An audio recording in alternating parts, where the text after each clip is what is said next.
et nous t'adorons. Je prends autorité au nom de Jésus de chasser le chagrin dans ta vie. Le chagrin qui te dérange ce matin est détruit par la puissance du feu du Saint-Esprit. L'esprit de découragement, tu es vaincu ce matin dans la vie de chaque soeur ou frère qui suit cette vidéo maintenant. Tu as été vaincu sur la croix. L'esprit de déception, tu as été vaincu.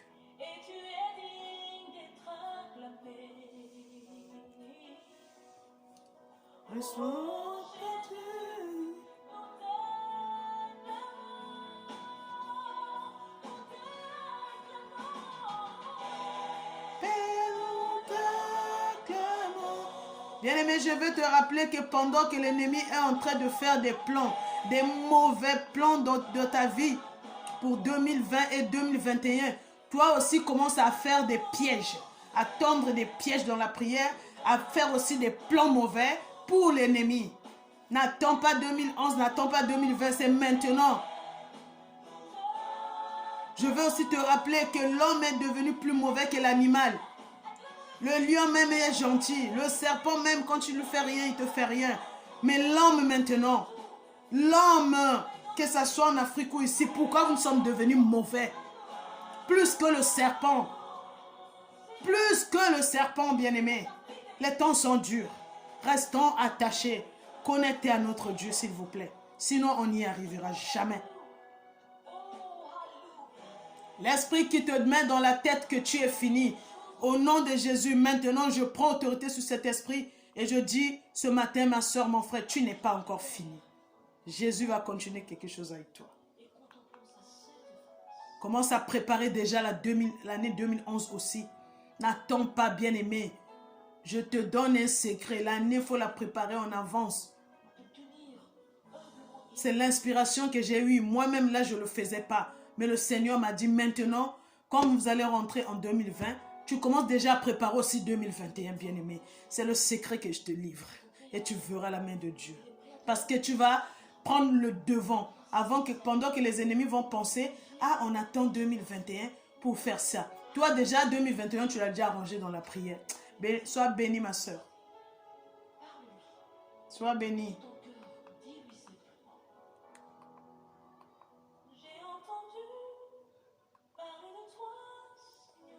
Nous allons continuer toujours à danser pour ce Dieu. Parce que moi, je n'ai pas dansé à Noël en fait. Donc, je vais danser. Je ne sais pas où tu as dansé, mais danse avec moi pour me faire plaisir. Là où tu es, reçois la joie de vivre. La joie d'aller en 2020, de finir 2020. La joie de rentrer en 2021. La joie de continuer à te battre dans cette terre des vivants. La terre des méchants. Avec Jésus, tu seras plus que vainqueur.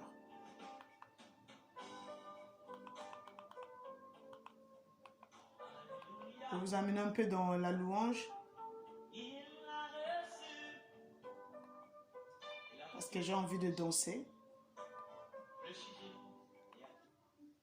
J'ai vraiment envie de danser. J'ai envie de transpirer, bien-aimé.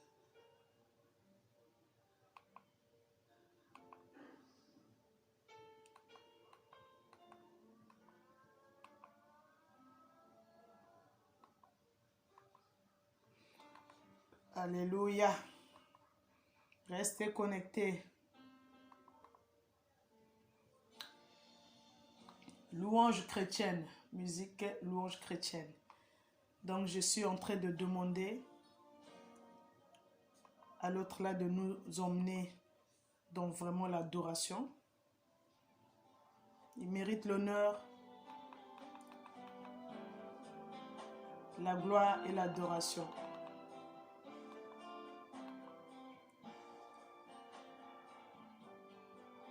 Louange, musique chrétienne. Donc nous avons essayé d'adorer. Louange, musique chrétienne. Je suis donc en train de fouiller pour chercher qu'est-ce qui va nous faire danser.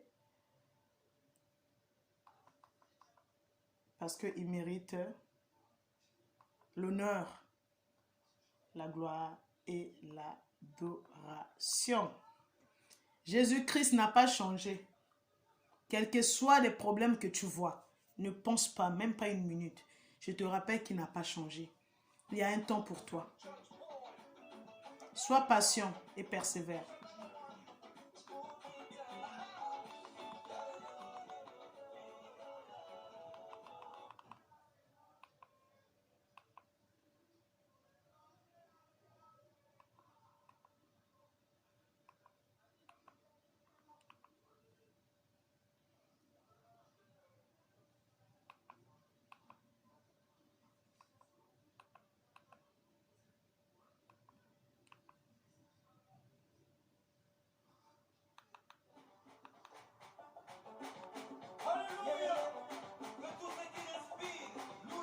Vas-y avec moi, ma soeur.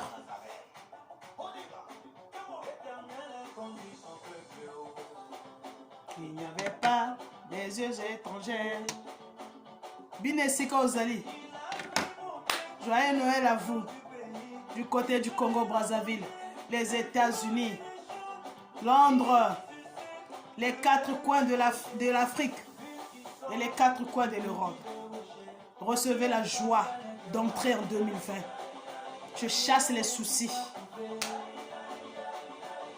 Et Simba ou et Simbate, Yamba, Posako Mona 2020 aussi, au nom de Jésus-Christ. Tu vas voir l'année 2020 et tu vas la finir. Mais je te donne un secret. Commence déjà à préparer l'année 2011. N'attends pas.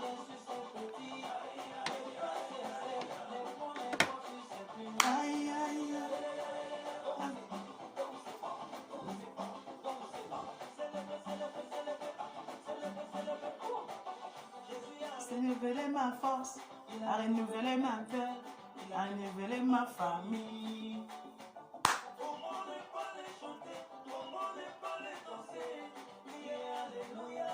Ce matin, je veux vous parler de l'amour. L'Esprit Saint me dit, Pépine, enseigne encore l'amour. Il n'y a pas l'amour. L'homme est devenu trop méchant. Le serpent est même mieux. Même quand tu lui as fait rien, il veut que tu disparaisses. Hey.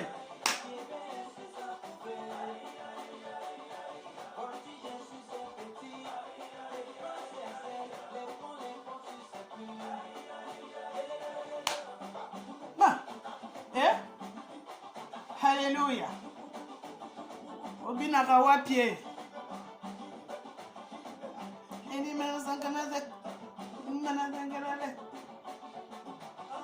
Moi, je suis un aigle. Quelle que soit la tête de Goliath, j'ai les yeux microscopiques. Je vois tout, bien aimé. J'ai les yeux de l'aigle. L'aigle voit même à loin de distance. Bien aimé, j'ai un témoignage. Rien ne m'est jamais arrivé dans ma vie sans que je puisse voir avant. Que ça soit en bon ou en mauvais, j'ai toujours vu avant. Parce que Dieu, quand il a ouvert les yeux, il les a ouverts. Tu ne peux jamais être surpris.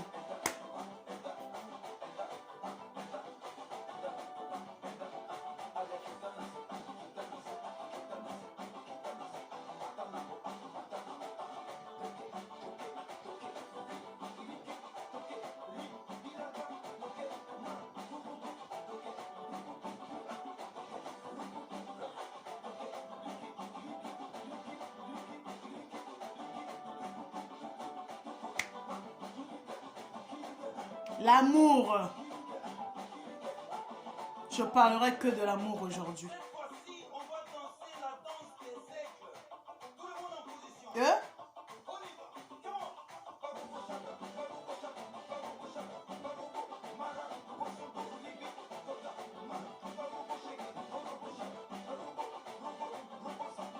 Joyeux Noël!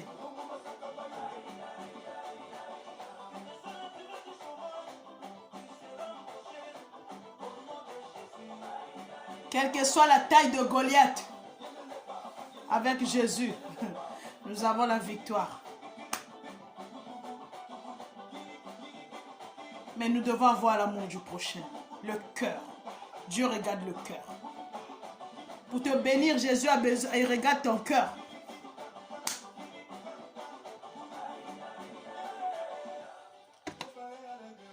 Bien-aimés, ne soyons pas hypocrites.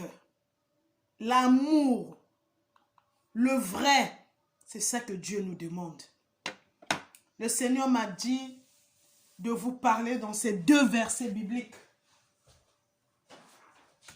Je ne lirai pas toujours pour pousser les gens à aller lire la Bible.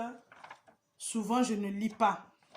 Je note le verset et je vous laisse le choix de lire et de comprendre. Bien-aimé, pour que Dieu agisse dans le problème qui te dérange, il va regarder ton cœur. Il ne va pas regarder ta beauté. Il ne va pas regarder tes moyens financiers. Que tu aies des moyens ou pas, il ne va pas regarder à ça. Dieu va chercher à regarder ton cœur. Quelle est la position de ton cœur? Quelle est la couleur de ton cœur? Dieu, sachant qu'il a créé le cœur rouge parce qu'il n'y a que du sang. Bien-aimé, est-ce que ton cœur a toujours du sang? Hey. Je me demande si le cœur des gens, des humains, en Europe ou en Afrique sur cette terre, si tout le monde a encore le cœur rouge.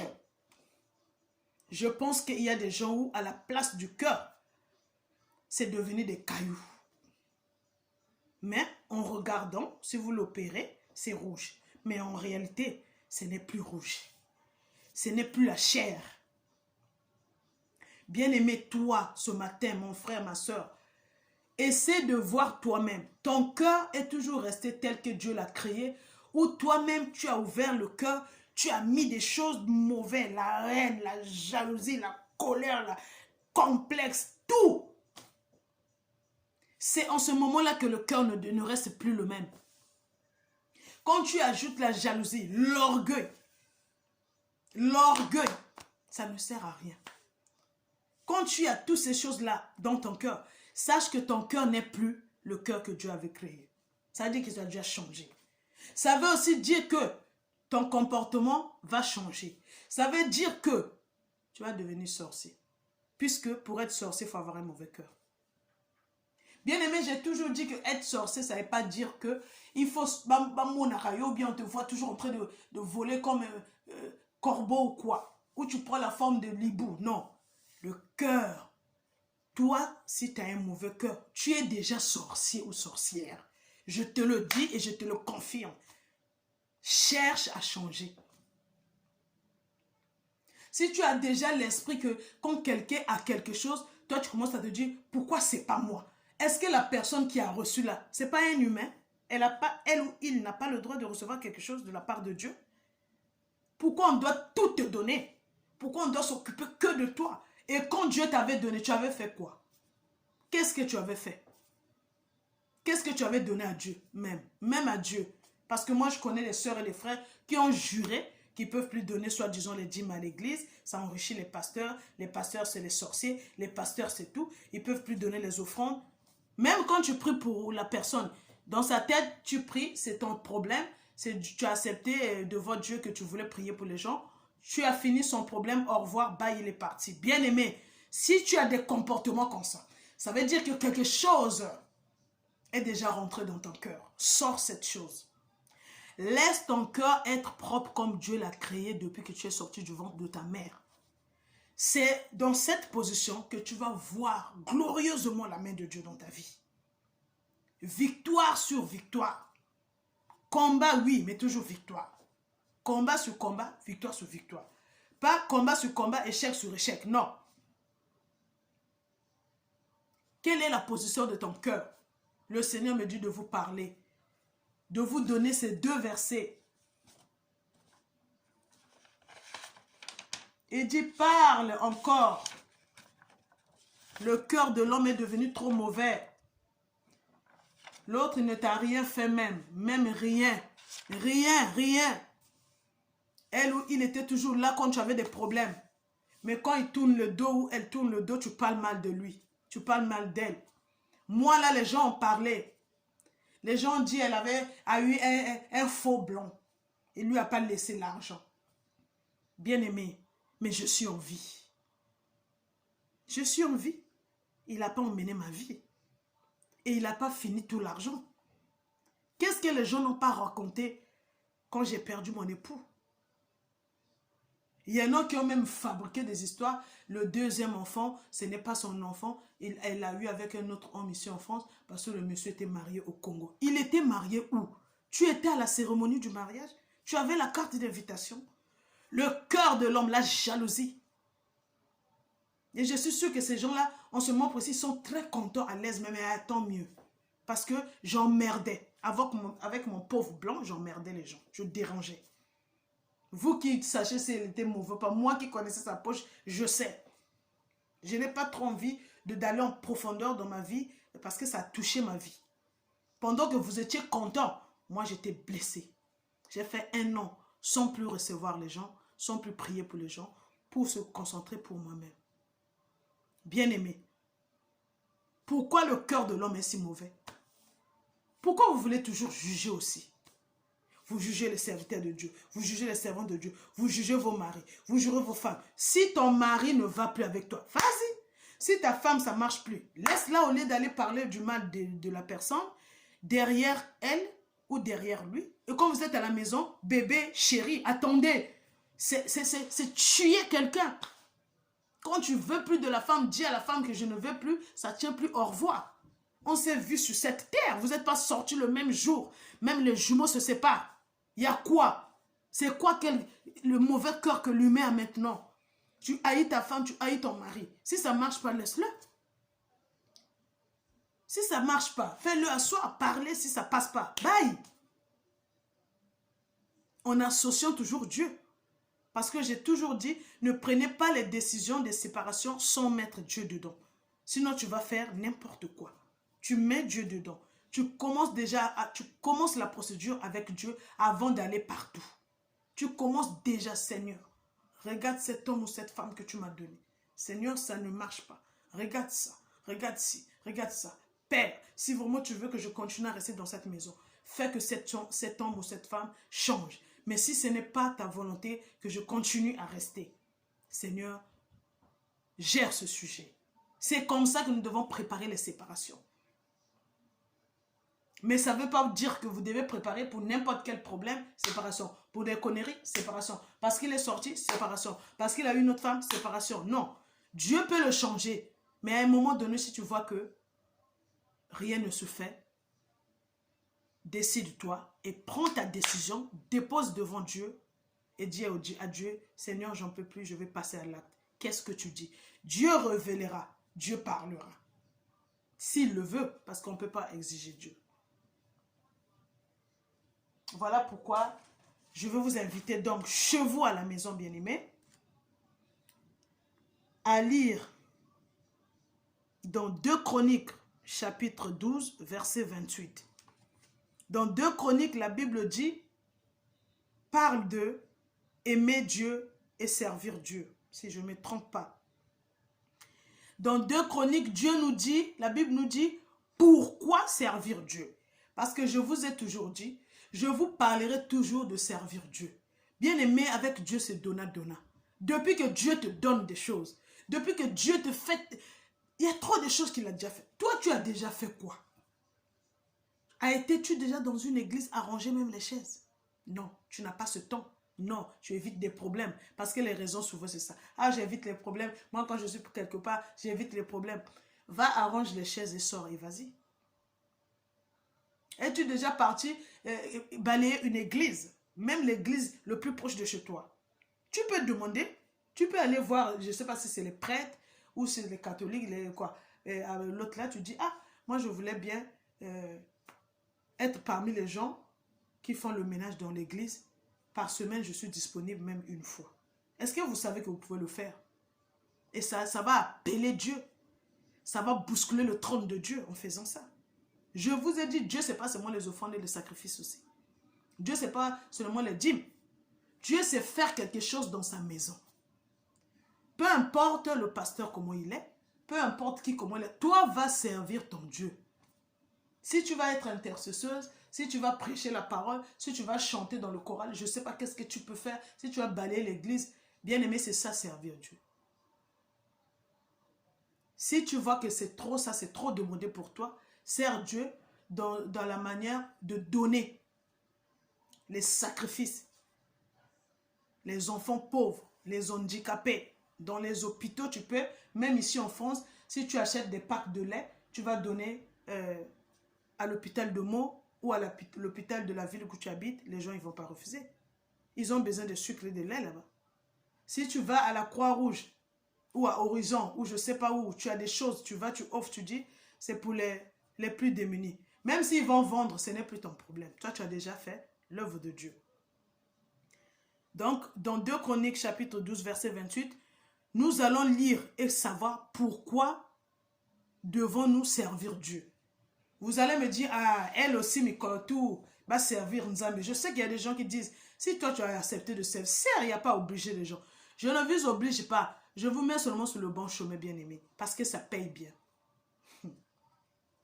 Allez lire, vous allez comprendre dans 2 Chroniques, chapitre 12, verset 28. Ça ne paye pas seulement ici-bas, mais servir Dieu, ça paye là-haut. Ça paye là-haut. Combien de fois on a fait des rêves, les gens ont eu des visions de quelqu'un qui est mort, on est arrivé, il avait, moi par exemple, ma grand-mère était morte, comme dans son cœur, il avait mis tout ce qui est mauvais, la haine, la jalousie, la colère, la sorcellerie, tout. Quand il est mort pendant au moins 6 mois ou 1 an, les gens la voyaient dans le rêve toujours avec un gros colis sur la tête. Hein? Les gens qui sont dans ma famille, vous savez. Même moi, là, toutefois, je disais, ah, j'ai vu la grand-mère, mais avec un gros colis sur la tête. Le colis, là, c'est le fardeau. C'est sûr que même jusqu'à présent, elle a ça sur sa tête. Jusqu'au retour de Christ. Hey, tu imagines la fatigue, les mains comme ça. Colis. Dans mes rêves, il y avait toujours... Elle a le colis. Si quelqu'un la rêve, elle avait un colis sur la tête dans la forêt. Toujours, elle traverse une forêt. La forêt, là, c'est des frappes, des tortures. La galère de tout ce qu'elle a fait sur la terre pour les gens. Donc, bien aimé, ça ne sert pas. Ça ne sert pas que tu meurs avec un fardeau, un gros fardeau sur ta tête parce que tu avais la jalousie, parce que tu avais la colère, parce que tu avais la haine, parce que tu étais complexé, parce que quelqu'un ne t'a rien fait, tu le haïs. Les fausses accusations. Tu te réveilles le matin, quelque chose te passe par la tête. L'effet. La jalousie fait un effet, bien aimé. La jalousie fait un effet. Voilà pourquoi quand il y a trop de jalousie, ça grandit, ça devient la haine. Quand après la haine, ça quitte, tu deviens sorcier ou sorcière. Évitons, si tu vois que tu as cette chose, cherche le soutien de prière, demande à Dieu, enlève-moi. Que ton cœur reste tel que Dieu l'a créé, bien-aimé. Nous allons encore danser un peu. Je vous ai dit qu'à Noël, je n'ai pas dansé. Donc, 2 Chroniques, chapitre 12, verset 28. Vous allez lire pourquoi devrons-nous servir Dieu. Et après, je vais vous emmener dans Matthieu et dans Jean pour que vous puissiez lire que l'amour est l'amour, la vraie. Pas l'amour par intérêt. Aujourd'hui, sur cette terre, on aime les gens qui par intérêt. Tu dis que si je vais sur la sœur Pépine, ou bien si je lui donne quelque chose, elle va prier pour moi tout le temps. Intérêt. Si tu veux bénir ta soeur ou ton frère, donne sans attendre, donne sans intérêt, donne par amour. Quand tu donnes par amour, tu reçois. Aujourd'hui, tu vas dire non, je dois aller donner quelque chose, il faut que je donne quelque chose ou bien le frère Guy, comme ça, quand il va, comme il a vendu sa maison, et quand il aura le partage, il va penser à moi. Je vais être gentil avec ma soeur parce que je sais que comme il a un mari qui a l'argent, comme ça il peut me dépanner tout le temps. Bien aimé, si ta gentillesse, l'amour que tu dis que tu as amour, tu as l'amour de ta soeur ou l'amour de ton frère, si c'est ça, c'est pas l'amour. Tout à l'heure nous allons lire quel est l'amour que Dieu nous demande.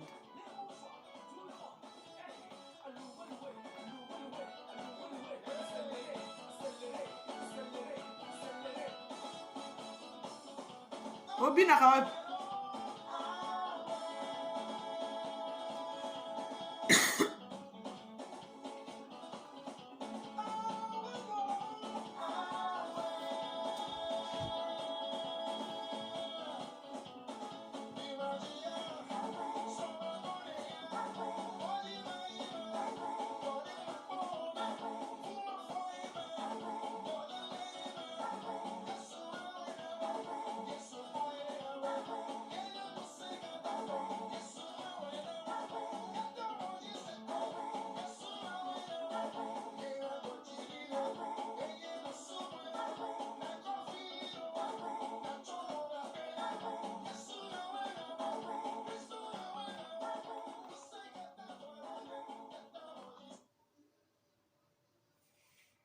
Il est Dieu, bien-aimé.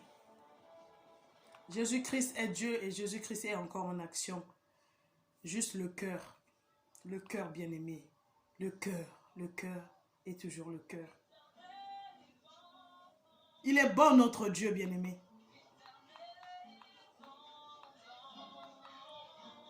Éternel est bon. Jésus-Christ t'aime. Il est bon pour moi. Éternel est bon. Éternel est bon. Éternel est bon.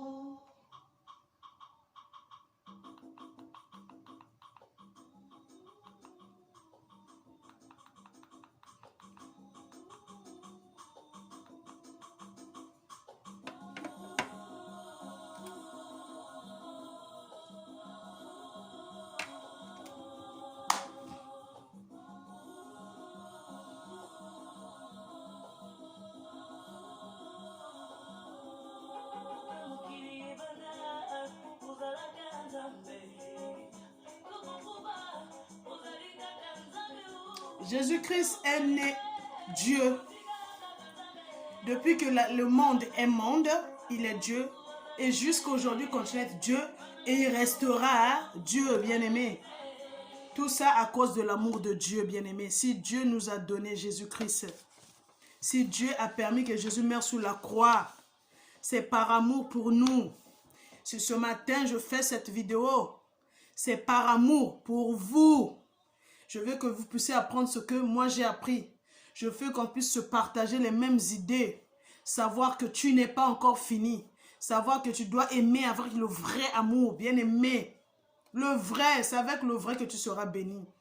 Si tu vas donner à quelqu'un sans le vrai amour, tu ne vas rien recevoir. Mais quand tu partages avec le vrai amour, tu reçois. Concernant l'amour, vous allez donc lire chez vous dans Matthieu chapitre 22, versets 34 à 40. Et dans 1 Jean chapitre 4, versets 7 à 21. Matthieu chapitre 22, versets 34 à 40. Et dans 1 Jean chapitre 4, versets 7 à 21. Bien-aimé, Dieu nous aime. Bien-aimé, je n'arrête pas de sonner la sonnette d'alarme. L'année n'est pas encore finie. Continue à mettre des pièges. Tends les pièges dans la prière. Tu peux dans ta prière aussi dire, Seigneur, je tends les pièges devant la porte de ma maison et dans les fenêtres. Que tout sorcier qui va chercher à rentrer tombe et meurt. Vous avez le secret. Au nom de Jésus, toujours il faut finir. Seigneur Jésus, je tends les pièges dans mon compte bancaire. Que tout esprit qui contrôle mes comptes, que tout esprit qui contrôle mes relations sentimentales, que tout esprit qui contrôle mes affaires, mes démarches, mes rendez-vous, tombe dans le piège et meurt. Tu peux aussi le faire. Vous allez dire, la sœur Pépine, qu'est-ce qu'elle a? Parce qu'on en a marre. L'homme, on n'a plus confiance à l'homme. On doit faire attention qui, même ton propre mari, d'ailleurs, ça a commencé longtemps, et les maris continuent à tuer les femmes. Il y a des hommes maintenant qui vont jusque dans le loge, il va signer la première sacrifice, ma femme, pour être riche. Bien aimé, tu es venu dans cette terre pour que ton esprit aille travailler pour un homme que tu as rencontré dans la rue. Niet.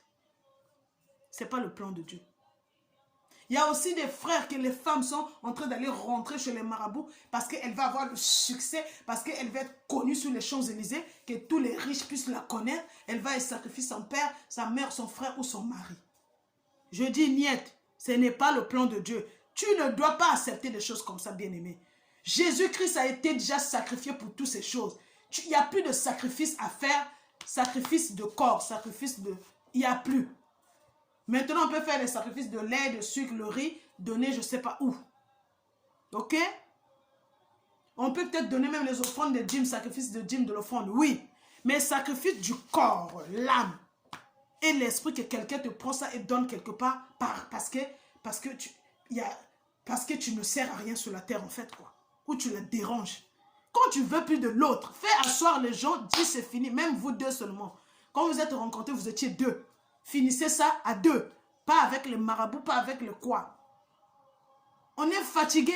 L'homme tue l'homme. Il est né ou elle est née d'une famille. Il y a peut-être des gens qui ont besoin de la personne là.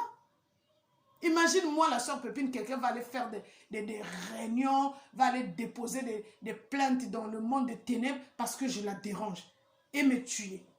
Combien de personnes vivent avec les mains là? Combien de personnes ont été bénies? Combien de personnes ont encore besoin de moi? Qu'est-ce que j'ai fait? J'ai fait quoi? Qu'est-ce que j'ai fait? Le peu que j'ai, c'est Dieu qui me donne. J'ai quoi? Il y a quoi? Qu'est-ce qu'il y a? Pourquoi nous haïssons les uns les autres? Nous nous haïssons. Il y a quoi? Toi, le mari, tu haïs ta femme dans la maison. Mais c'est ta femme. La Bible dit que quand vous vous mariez, vous devenez une personne. Mais même ton argent pour donner à ta femme, il faut qu'elle te poigne. Ton salaire, ta femme ne connaît pas. Fiche de paye falsifiée. Adultère, n'en parlons même pas. Pas de respect. Il y a des messages qui arrivent quand tu es avec ta femme ou ton mari. Mais bloque même le téléphone. Ou bien ne donne pas le numéro que toi tu appelles la personne, je ne sais pas. Pourquoi vous êtes marié alors si vous avez la haine, si vous avez la jalousie? Mais comment toi pour donner l'argent à ta femme, bien ta femme ne sait pas combien tu as dans ton compte et tu dis que bébé, expliquez-moi, il y a quoi? Pourquoi l'hypocrisie dans l'amour maintenant? Pourquoi l'hypocrisie dans les familles, entre les frères et les sœurs? Hypocrisie, hypocrisie, hypocrisie, hypocrisie. Vous allez aller où avec l'hypocrisie? L'enfer vous attend. Ta soeur ne t'a rien fait. Elle est toujours là quand tu as des problèmes. Mais tu parles toujours derrière ton dos et du mal. Tu dévoiles même les secrets les plus profonds de sa vie qu'elle a confié ou qu'il a confié à toi, aux gens. Tu vas gagner quoi? Dis-moi, dites-moi, vous gagnez quoi quand vous livrez les secrets? Vous êtes des Judas comme Jésus. Vous êtes les Judas comme Jésus. Mais le feu, l'enfer vous attend. L'enfer vous attend. Un jour, là-bas, vous allez vous rappeler, la sœur Pépine nous avait parlé un jour aussi de ça. Je vous bénis. Et je vous conseille de déloger la haine. Déloger l'esprit de haine, la jalousie, tout. Déloger, déloger, déloger. Restez zen, tranquille. Tout ce qui vous pèse trop.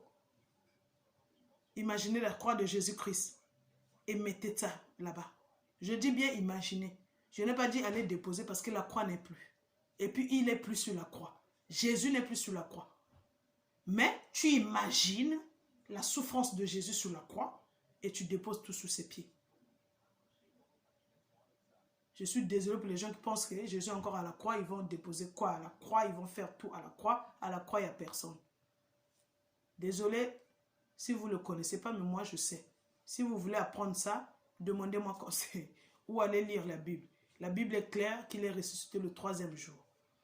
Il était sur la croix, on l'a enterré, il est ressuscité. L'histoire est finie. Ce que nous allons faire maintenant, c'est imaginer la souffrance de Jésus. Quand tu imagines la souffrance de Jésus, ça veut dire que tu penses à la souffrance de Jésus. Ça veut dire que tu regardes la croix de Jésus. C'est tout.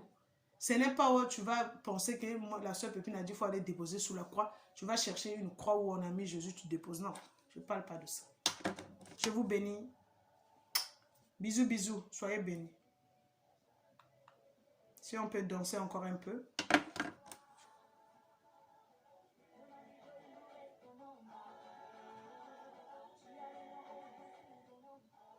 Pourquoi pas? Je vous aime beaucoup. Lisez ces versets bibliques. Ça va vous faire du bien. Abonnez-vous massivement. Partagez, ne soyons pas égoïstes. Hein? Partagez. Partagez, partagez s'il vous plaît. Je vous bénis encore à travers ce cantique que j'aime bien.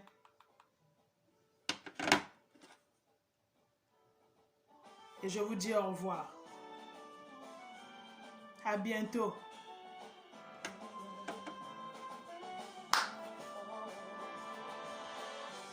Je parlerai de ta bonté, de ta fidélité. Chante avec moi. Je dirai plus haut, plus haut, plus haut, ce que tu as fait pour moi. Je proclamerai la gloire de ton nom. Je vous dis au revoir à travers ce cantique. Et je vous dis à très bientôt selon la volonté du Saint-Esprit. Tu as fait pour moi. Je ne manquerai pas de témoigner. Bien-aimé, on a toujours dit que pour que tu aies un appartement en Europe, il faut être en CDI. Il faut gagner beaucoup. Je témoigne parce que je dois le faire. J'ai été attribué. On m'a attribué un F4. Je ne suis pas en CDI et je ne gagne pas beaucoup. Donc, je suis en train d'aménager. Je dois témoigner pour la gloire de Jésus. J'avais dit à Jésus, tu es mon CDI. J'avais dit à Jésus, tu es mon salaire. Et j'avais confessé, les témoins, c'est mes enfants. Je dis, on aura 7 appartements. J'ai visité 4. Après, je me suis révoltée. Je dis, qu'est-ce qui ne va pas? Après les 4, on me dit, c'est pas bon le salaire. Et quand j'ai confessé, j'ai mis la foi en pratique. Bien aimé, j'ai signé ce contrat. Je l'ai, l'appartement. Je vous dis bisous. Les prochaines vidéos, je vous les ferai dans mon nouveau appart. Restez dans l'attitude de la prière. Notre Dieu est encore en action. Jésus-Christ est ton CDI. Jésus-Christ est ton papier. Ta carte de séjour. Ta carte de résident. Jésus-Christ est l'alpha et l'oméga. Il est le traitement, le médicament qui va te guérir de ce que les médecins ont dit qui est inguérissable. Chez Jésus, tu es guéri. Bien-aimé, je voulais te donner un conseil. Quand tu demandes à Dieu la guérison, il faut croire que tu es déjà guéri. Même si tu prends les médicaments, tu dis, Seigneur, je prends juste parce que je dois prendre. Mais je sais que je suis guéri. Bien-aimé, tu verras que cette maladie n'aura pas d'influence dans ta vie et dans ta santé. Tu resteras belle, tu resteras en bonne santé. Parce que Jésus va prendre la maladie.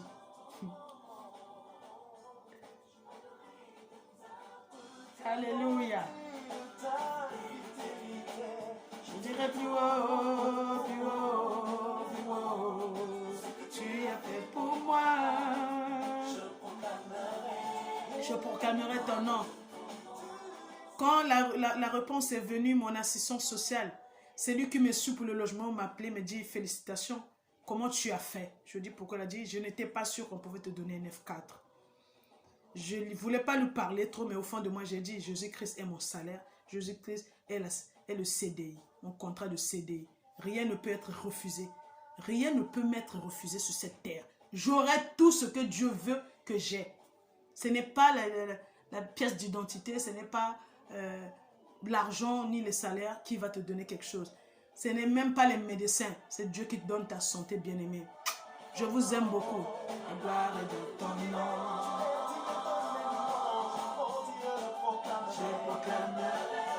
Ce n'est pas le traitement que tu prends qui te donne la santé, mais c'est Jésus-Christ. C'est lui qui a créé les plantes qu'on a fabriqué ce médicament. Ça veut dire que c'est lui qui te donne la santé.